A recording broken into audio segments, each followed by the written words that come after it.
Dreaming Jaguars, episode 14.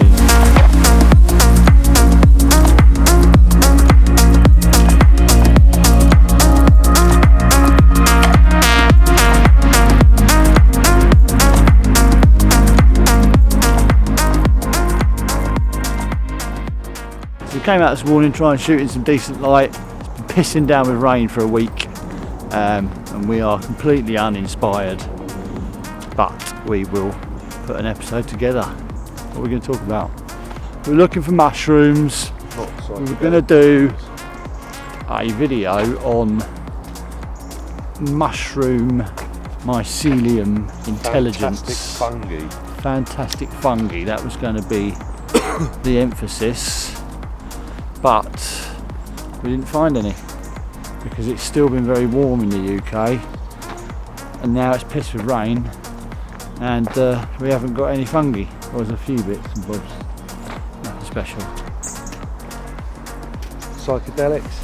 Psychedelics.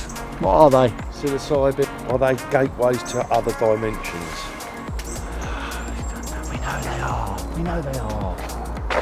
We know they are. No. They fucking are, aren't they? They fucking are. They're fucking... Brain function doesn't reduce, but it lights up in other areas. Yeah. So if that's the case, and new pathways and neurons are being formed, then surely it's not something. It's not like looking at this reality here. It's not something different. It's just. You're looking at something that's always there, but in a new perspective. So if that's the case, then the realm is around us the whole time, but we're just not able to perceive it. So there's got to be a reason for that. There's got to be a reason for fungi, mushrooms, for these compounds to give us a perspective that we don't usually have. A gateway, a key. I like the key, sounds better. So Mr. Gallimore talks about there being a much larger information structure to our reality. So we are in a very, very thin slice of that information structure, and his take on reality is that the brain builds worlds from the information it's receiving. So the outside world that we're familiar with, the brain is interacting with that, I'm guessing, to a certain extent, to build a representation of what it thinks that world and that information is. So when you smoke DMT, for argument's sake, your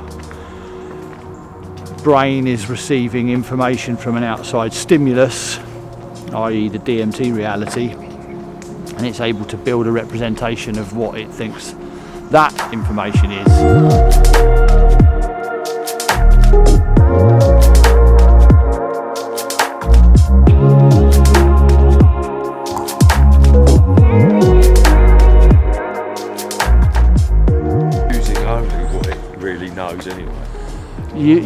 Well, it's able to do it, so one would presume that it's familiar with being able to build that world, because it could build the dream world to look like our world, but more fluid, based on not having the actual information to build that world. It's sort of building it from memory, I'm guessing.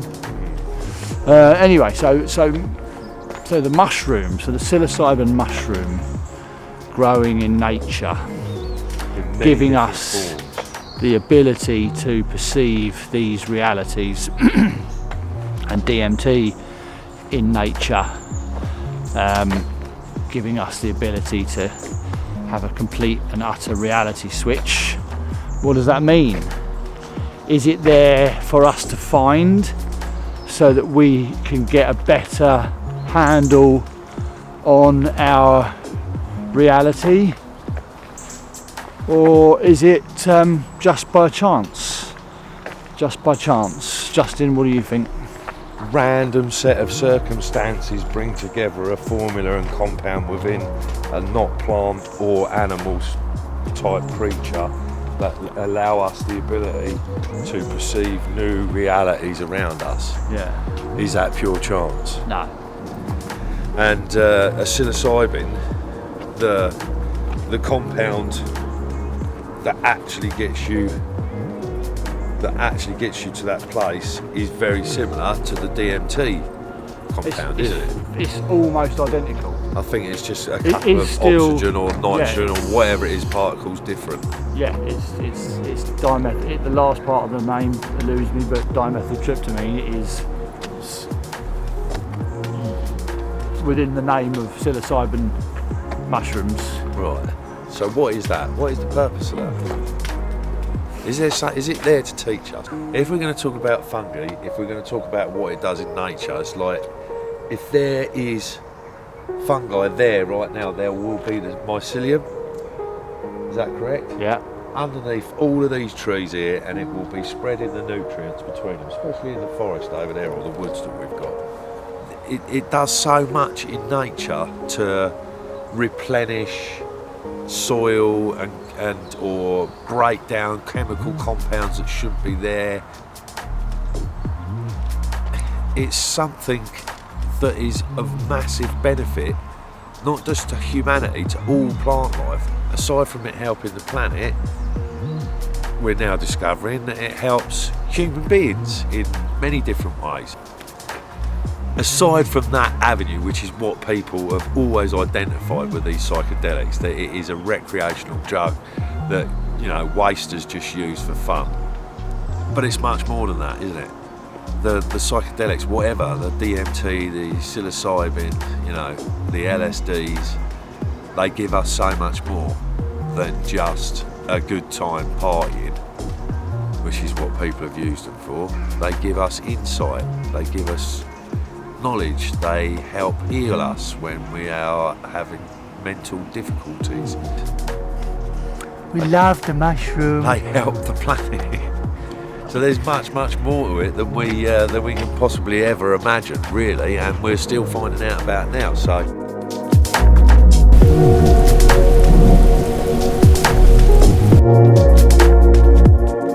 what we're saying, I suppose, what we're saying is, in nature, bearing in mind we have been out of the forests for, 100,000 years, which is a mere blip,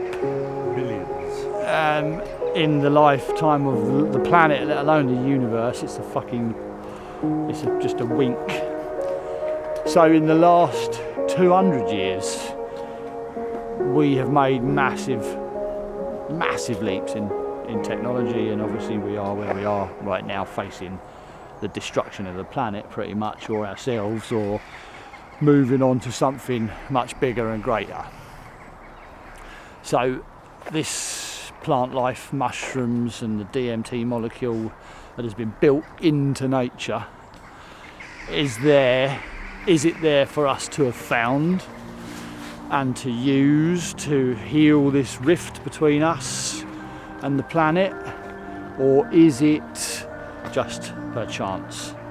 And I believe that it is completely there for us to find when we get to an age in our technological advancement that we can synthesize this stuff and learn from it, use it, and then push forward and explore the further reaches of reality. Because Justin and I always refer to the ant's nest perception sort of thought experiment, whereas an ant's nest is busy doing its thing, but outside of that it can't really perceive anything else. And yesterday we talked about the dog.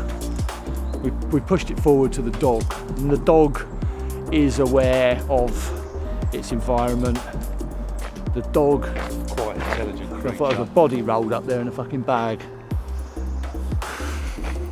Someone dumped in their rubbish. And the dog is aware of its family, the dog is aware that it goes for walks, and the dog is in love with its family and it meets other dogs and it's familiar with its local park. And then you take the dog down to on holiday, the dog's in the car for 2 hours, he's running on a new beach. The dog is aware of an environment outside of its environment, but the dog is not aware of the 6 o'clock news, you know, and the concept of the 6 o'clock news, or putting petrol in the car to get you down, or putting petrol in the car, and the workings of an internal combustion engine. You know, the dog is not aware of those things. So it stands to reason that us, in all our wisdom, who can look out into the universe, can work experiments and hypotheses and theorise, but there are fucking multitude of dimensions and dimensional aspects of reality well outside of our thought process, and in those dimensions beings could very well reside, which we would call gods. So it's interesting, and I think that we're at a time now where which makes us the dogs, which makes us a dog. Yeah, I like it. Dog. God.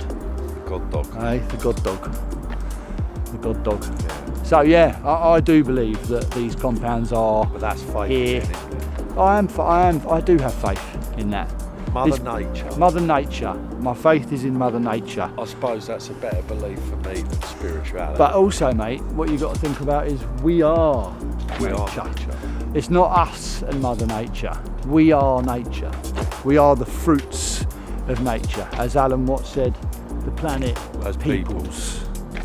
What's your thoughts on that, mate? Well, I don't know. You could go with the Anunnaki theory that we've been spliced into some alien genetic, and so in which case the planet did not people us. We were manipulated into something, which makes us unnatural. To summarise, Mother Nature created everything on this planet. Are we natural to this planet? Oh, I believe we are, because I don't believe in what we were just talking about. So within that, Mother Nature provides, and she has provided us with a form of compound that can take us to another dimension, or at least another level of reality, or at least give us the ability to have to perceive something different to what we perceive normally, and maybe change our feelings and understandings around what we do in our day-to-day lives. What do these compounds do to us? I think we have had a discussion before, Paul and I. They do give you empathy, and they do open your mind's eye up to having an understanding in a different way. I've seen that happen to people who've used these compounds and have been one way, and then it's changed them for the better. Don't get me wrong, I think it isn't a massive click your fingers, this guy's a complete knob, and then he does some sort of compound, and then for the rest of his life he becomes this most pious, beautiful person. That is not what happens. Or people with health issues do not take psychedelics and go, bang, I'm cured now because I've just dropped an acid tab, or I've just taken psilocybin. No, it takes counselling, it takes work. What this stuff does is it opens you up to be able to accept it, for starters. It gives you the ability, you have the ego death when most of these compounds give you a good understanding of who you are, and then from doing that you are able to work from that. So that's basically where we are with it. The Mother Nature has given us an ability to use these compounds. The fungi stuff does stuff in nature for everything. It is an amazing thing. But it's there for us to use, and use it sensibly in a way that can help us grow. What have we got coming up? We have got, if the weather clears, we've got some really good ideas for some new locations, so we can get that drone up. We can do that really cool those cinematic films that we like to produce. This one, it's just a bit more of a conversation, but we need to get it out there, and I think we've had a good conversation. So, with that said, see you soon, Scuffy Scuffy.